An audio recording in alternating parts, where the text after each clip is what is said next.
पहले फैरे हुए कोई 5-6 फैर हुए हैं, उसके बाद ये नहीं कोई आवाज़ या इस तरह का कुछ भी नहीं आया।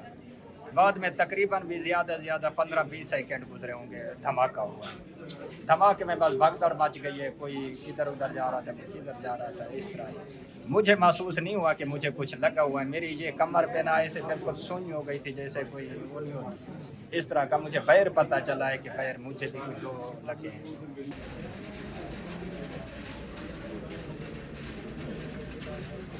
मैं इधर अस्पताल आया है इसलिए कि हमारे ये जितने भाई हैं कि किसी को फ़ोन की ज़रूरत हो, किसी चीज़ की ज़रूरत हो, तो हम अपने भाइयों की फौरी जाकर हेल्प करें।